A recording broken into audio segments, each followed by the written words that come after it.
batas ng Pilipinas, dapat tayo din ay sumama dyan. At ako'y natutuwa na ang namuna ay ang inyong grupo, ang inyong worship versus worship group. Dito po sa Connecta Asidom ang inyong 72-hour prayer vigil. The power of right over might. Nagsisimula dito sa Connecta Asidom. Congratulations. Marami pang mga gulo ang nangyari. Nireklamo nila yung balikatan na taon-taon na ginagawa. 30 years ago, ginagawa na yan. Pero nireklamo nila. In fact, gusto ko sabihin sa inyo, ako po ay isang former Navy officer. In 1970, in 1971, kami po ay nag-exercise diyan banda sa Scarborough Shoal. Hindi nagreklamo ang China. Ginagawang target practice range ang Scarborough Shoal ng Philippine Navy at US Navy. Wala silang reklamo noong panahon na yun. Kasi kung talaga sila may-ari, dapat nung paman nagreklamo na sila. Bakit kaya ayaw nilang magreklamo noong panahon na yun? At bigla na lang silang sumulpot na yun. At ang sumunod rito, nagkaroon ng tinatawag na 2+2 meeting. Ang gobyerno ng Pilipinas, ang gobyerno ng Amerika, pinadala natin ang ating Secretary of Foreign Affairs at Secretary of National Defense para kausapin ang kanilang counterpart na Secretary of State Clinton and Secretary of Defense Panetta ng Estados Unidos. At dito nagkaroon ng mga pahayag. Ang sabi ng Amerika, they reaffirm, sabi nila, sabi ng Secretary of State Clinton, they are reaffirming their obligation under the Mutual Defense Treaty. Yan ay klaro mamaya, tatalakayin ko yan. Pero sinabi rin nila na sila ay magiging neutral pagdating sa dispute. Ang nangyari sa mga headline, yung neutrality sa dispute ang nalagay sa mga dyaryo. But let me clarify, ito ang aking interpretasyon. Pag sinabi sila ay neutral, doon sa dispute, kung ito'y pumunta sa International Tribunal, siyempre, neutral sila at ihintay nila kung anong pasiya ng International Tribunal. Pero pagdating sa kung sakaling magkaroon ng actual conflict doon, andito po, klaro-klaro, mamaya tatalakayin yan. Pero bago yan, gusto ko rin bagitin na meron isang Chinese general. Kasi nakikita nila, nagtataka sila. Alam niyo siguro noong una, akala nila, pagpasok ng kanilang malalaki mga barko, naglagay sila ng mga 14 vessels sa loob ng Panatag at sa malapit sa Panatag. 4 ay barko ng gobyerno. Mga non-Navy ships man ito. Pero malalaki po, hindi natin alam kung anong laman sa loob. Isang surveillance ship, 3 surveillance ship, isang fishing surveillance ship ng gobyerno ng China, at mga 10 mga ibang malalaki, ibang maliliit ng mga fishing vessels na parang pananakot sa atin, pagpupuli sa atin, nag-ubod ang dami. Pero nakita nila, nagtaka sila, akala siguro nila, dahil mali tayo, atras tayo kagad. Pero ang gulat nila, 1 linggo ang dumaan, 2 linggo, 3 linggo, 4 na linggo. Ngayon, matatapos ang 5 linggo, andun pa rin tayo. Hindi nila alam na matindi manindigan ang Pilipino. Bakit na malaki ang kalaban? Kaya may isang Chinese general, ang kanyang pangalan, General Major Liu Yuan, nananakot. Ang sabi niya, dapat daw, girahin na ang Pilipinas. Sinabi niya, if Philippines dares provoke us again, the Navy will attack with both fists. Sabi nitong general na ito. Although of course, they denied that. Sabi nila, wala akong authority itong general na ito. Pero alam niyo, dito sa Pilipinas, at kahit sa Estados Unidos, pag isang active general ay magsalita ng salungat sa pwesto, sa posisyon ng gobyerno, sigurado tanggal ang general na yan. Pero itong general ito, hindi pa tinanggal. So, ibig sabihin, pag ginagamit siya para takutin tayo, yan ang tinatawag na veil threat. Pero kahit na meron siya sinabi na veil threat, dumaan, yan, sinabi niya about 2 weeks, mga 2-3 weeks ago. Pero pagkatapos sabihin niyan, wala pa rin. Hindi pa rin lumatas ang Pilipinas, nanindigan pa rin ang Pilipinas. Yung gunboat diplomacy bumalik. Nagpadala ng 2 Bukid Higuera warships ang China sa Hong Kong to show their flag, show force na tinatawag. At ito'y kinover ng Al Jazeera at sabi nila, very obvious na ito isang veil threat na naman. Ito yung kanilang mga barko. At ito ang news nila doon. Pakinggan po natin. Hong Kong by 2 Chinese warships and and a hugely symbolic one for China, illustrating its growing naval might. These two vessels are said to be state-of-the-art additions to the Chinese Navy. They've just returned from a 5-month deployment to the Gulf of Aden, where they've been on anti-piracy duties. China's naval influence, of course, extending well into the Indian Ocean. But it's a stretch of water, the South China Sea, which is of much greater strategic interest right now, as China vies for control of it with its Asian neighbours. At stake, of course, are set to be potentially huge oil reserves. So it looks set that there will be future spats, future confrontations with Asian navies, and also, of course, with the much more powerful United States Navy. China locked in a dispute with the Philippines at the moment over disputed islands in the South China Sea, but the leader of the task force here had this message for the Philippines government. Hualien Island is and has always been Chinese territory that is not negotiable. As for the Navy's role, we will follow whatever orders the central government gives us. As a major port, Hong Kong is of course no stranger to Navy visits. The United States Pacific Fleet calls in here all the time. Its visits with its aircraft carriers involving far more ships and thousands more sailors. But it seems with China's growing military might, we're going to see more visits by Chinese warships here, by newer ships, and by bigger ships in the future. Robert Pride, Al Jazeera. Ayan, nakita niyo po. Kanina, Major General ng salita. Ngayon, Rear Admiral naman at meron pang dalawang malalaking buki de guerra ang kasama niya habang sa salita. Ano ang ginawa ng Pilipinas? Wala pa rin. Nanindigan pa rin tayo. Hindi pa rin tayo matras. Nanindigan pa rin tayo sa Scarborough Shoal.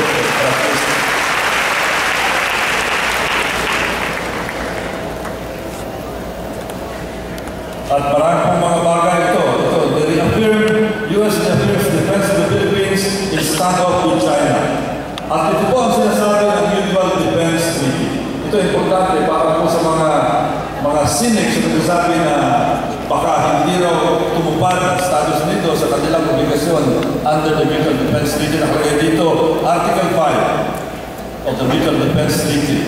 Nag-celebrate tayo ng 60th anniversary ng Mutual Defense Treaty natin ng November.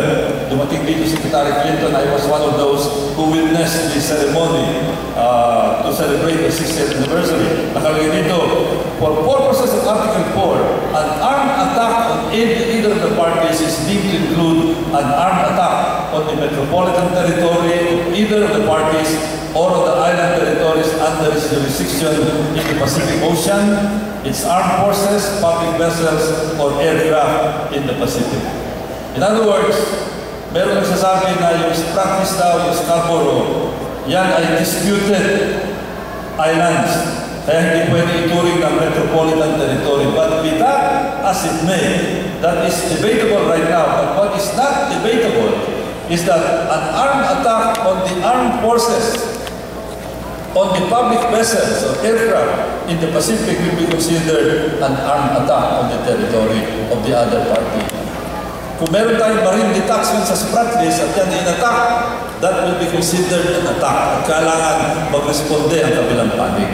Pag inatake ang ating government-owned Coast Guard, surveillance ship o coast and genetic ship, o kaya meron government-owned fishing vessel, armed attack po yan.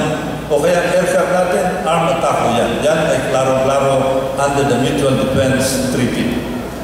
Kaya yan ay dapat may paliwanag ito. Pero masasabi din, pero teka, yung South China Sea yan, hindi Pacific. Wrong. Ang Pacific Ocean includes the China Sea. In the same way, the Pacific Ocean includes the Celebes Sea, the Philippine Sea, the Yellow Sea, at iba pang mga karagatan sa tabi ng west coast ng Estados Unidos, may bandang Chile, bandang Peru. Yan ay kasama sa Pacific Ocean and within the jurisdiction of the Pacific Fleet of the United States Navy. Kaya yan po ay klaro. Ang China Sea is within the Pacific Ocean.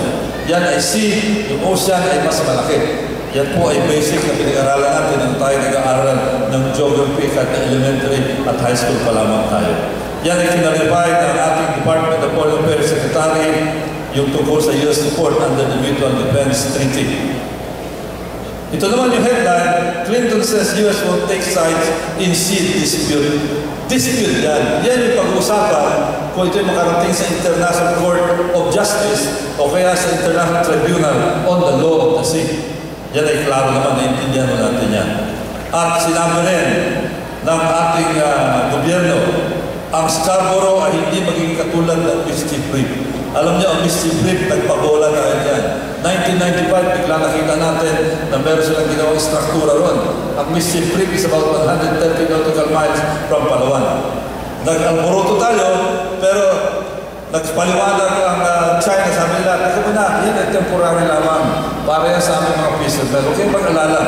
So, naniwala tayo ron, but after about 3-4 years, mga 1999, isa po ako sa tumayo sa Kamara ng Representante ng panahon na yun para ibulgar yung kanilang paglalagay ng mga permanent structures na. Kaya, yun ang nangyari. At ang sabi ng gobyerno natin ngayon, yan ay hindi mauulit pagdating dito sa Scarborough o Panatag Shoal. At lalo na sa tulong na iyong panalangin, hindi ho mauulit ang nangyari sa Mischief Reef. At ito, we should fight for this cause. Natutuwa ako na napakarami na mga patriots natin ngayon, mga kolumnista, na sabi natin yung paglaban natin.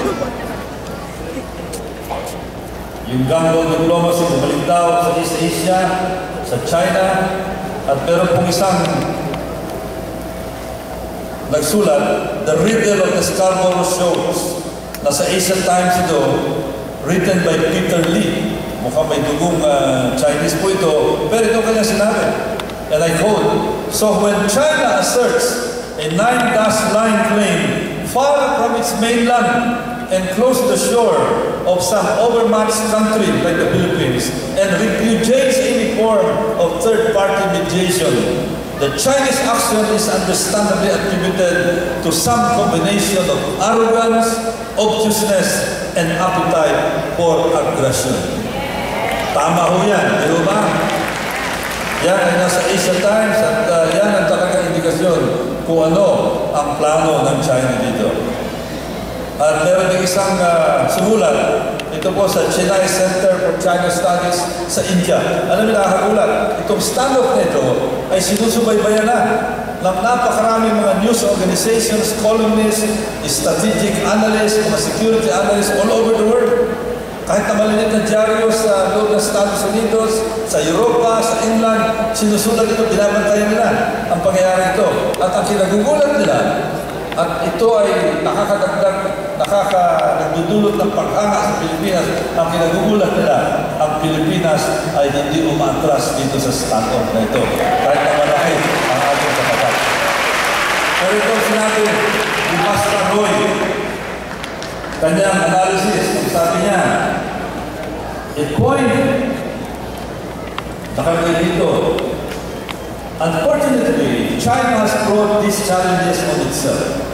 It is not easy to change the existing order with guns. We will have seen how the upcoming leadership of the party chief Xi Jinping and Premier Li Keqiang wrest back the party's view of supremacy. The PLA Navy has stepped up its patrolling in the South China Sea. It is to publish a new map of the sea, further buttress its sovereignty claim, since its present map with 9 dotted line was found untenable from China's own experts region, and the Chinese military may very well opt for short but debilitating strike against the Philippines. Short but debilitating strike against the Philippines. Having studied the Falkland War, Israel's airstrike on Iraq's Osirak nuclear facility, and the first attack on Iraq, Chinese military strategists have reportedly concluded that a short and conclusive war can avoid international intervention. Yan ang pag-aaral ng isang analyst on China. Ang pangalan niya, Pastor Roy, an eminent China analyst based in New Delhi. I hope he is wrong. And I pray that he is wrong. Sapagkat mahirap po na magkaroon ng gulo dito. Katulad ng ating posisyon is always a rules-based diplomatic approach. Yan ang posisyon ng mga maraming bansa sa ASEAN, yan ang posisyon sa Europa, yan ang posisyon ng United Nations, yan ang posisyon ng mga Amerikano, at sana yan din ang sundin ng China sapagkat hindi ho magiging magandang resulta kung gumamit sila ng lakas dito. Sa palagay ko, hindi lang tayo masasaktan dito, pati sila ay masasaktan ng matindi. Kaya nga, pumasok na yung mga komplikasyon, yung ating banana exports ay pinipigil na, yung mga turista na pupunta rito ay pinipigil na, pero kahit na meron kanyang kalakas na economic pressure, yung mga banana exporters ay nagpaparating na ng kanilang damdamin sa gobyerno, yung mga tourist organization nagsasabi, teka muna, hinay-hinay muna tayo, pero mabuti na lamang hanggang ngayon, kahit na matindi ang economic pressure, tayo ay naninindigan. Ang ating presidente ay naninindigan at dapat tayo ay patuloy na manindigan sa likod ng ating national leadership. At sinabi nga ng Palasyo, we won't lose panatag show. And we will not allow this. At pamagitan ng inyong tulong, ng inyong panalangin, hindi po ito mangyayari. And finally, ito po ang aking recommended action. Number 1, suportahan natin ang state diplomacy. Pag sinabi state diplomacy, yan ang diplomacy na pinapatupad ng Department of Foreign Affairs at ang ating presidente. Sila po ang merong kapangyarihan dito, pakinggan natin sila, paniwalaan natin sila, suportahan natin sila, at huwag natin silang salungatin. Sapagkat kung sila ay sasalungatin natin, para natin binigyan ng bala yung kabilang panig. Number 2, participate in public diplomacy. Ano yung sabihin ng public diplomacy? Ito po yung diplomacy na ginagawa ng mga hindi miyembro ng diplomasya. Pag ako'y nagtalumpati dito, kasama yan sa public diplomacy. Ang pagsasalita ni Bishop Dan Palais, kasama po yan sa public diplomacy. Yung inyong pananalangin, kasama po yan sa public diplomacy.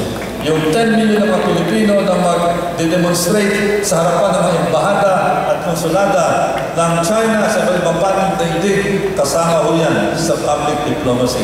Ipagpatuloy natin ang public diplomacy at nakakatuwa na isa kayo sa mga namumuno ngayon sa public diplomacy in support of the Philippine position. And finally, alam ko may influensya kayo, iparating din natin sa ating Department of Education kay Brother Armin Ministro na dapat isama sa instruction sa mga eskwelahan, elementary, high school, kahit sa kolehiyo, public or private, para malaman ng mga Pilipino, bata pa malaman ng mga Pilipino na ang Scarborough Shoal, ang mischief reef na inukubay ng China, ang mga iba-ibang isla sa loob ng Spratlys ay pag-aari ng Pilipinas. Para maklaro dito sapagkat alam niyo sa kabilang bansa, bata pa ay kinukondisyon nila mga tao doon na pag-aari nila ito. Kaya nga, yung expression of nationalism nila sa maling paniniwala, sa maling pagturo sa kanila doon sa kabilang bansa. Kaya tayo naman, ang tuturo natin ay yung tama. Na Scarborough Shoal, ang Mischief Reef at ang ilang isla sa Spratlys ay pag-aari po ng Pilipinas. So yun po, bilang pamakas, ulitin ko ang aking sinabi. Pagpatuloy po natin ang ating panalangin. Worship will always be more powerful than any worship in the world. The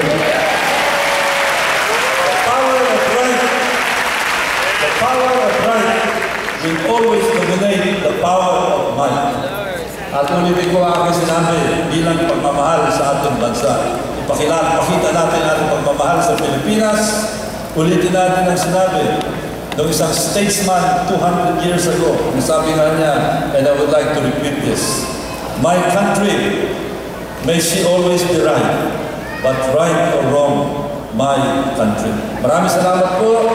Magandang hapon sa inyo natin. Thank you very much.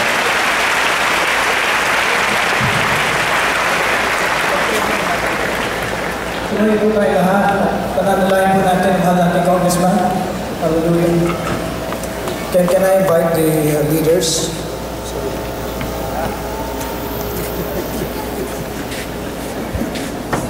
Praise the Lord. Stay in your hand.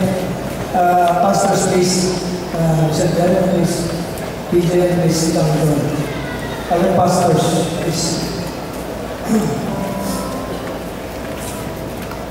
Hallelujah. Thank you, Lord. PJ Moore, PCC Board, and I think for PCC.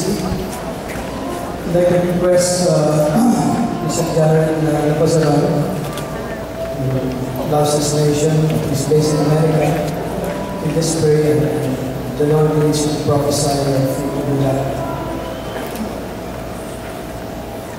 Father, we are grateful to you for this occasion that we can hear from one of our leaders in the nation to speak about the future of our country. Right now, Lord, we're not just hearing, but we're hearing so we can have faith. We heard so we can build up faith, Lord God, to believe you for the impossible.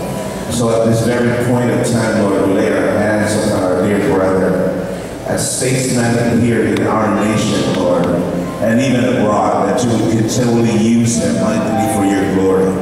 We're grateful that you're using him in the past and in the present, that there is a future that awaits for the Philippines. That as he was making statement today, Lord God, for what Philippines can become in more resources that had to be unfolded, I pray, give him opportunity more in the future, Lord, to manage these resources, Lord God, in the nation. Use his leadership, Lord, to be able to help bring the nation into prosperity. Thank you for his home, his family. Thank you for the training and equipping that he has in the military, in business, and in politics as well. That in the combination of all of this, that you are going to use him, Lord God, for the greater purpose, that the destiny of the nation of the Philippines, among the community of nations, that you're going to use it for your glory. I pray health and strength be upon him. Preserve him. Give him the increase of health, which is his real key for wealth.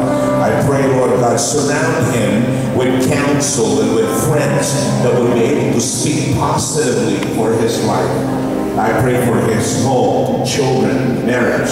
I pray that your hand be upon them all together. For this that he had invested time for your kingdom, return to him the blessing that is due him, Lord God. For he today, he came here to put you first and to honor your people. Lord God, for this golden opportunity, pray for the Philippines. For this now, we pray your blessing that would rest upon him, now and forevermore. For the greater and for richer and for a blessed Philippines, this we pray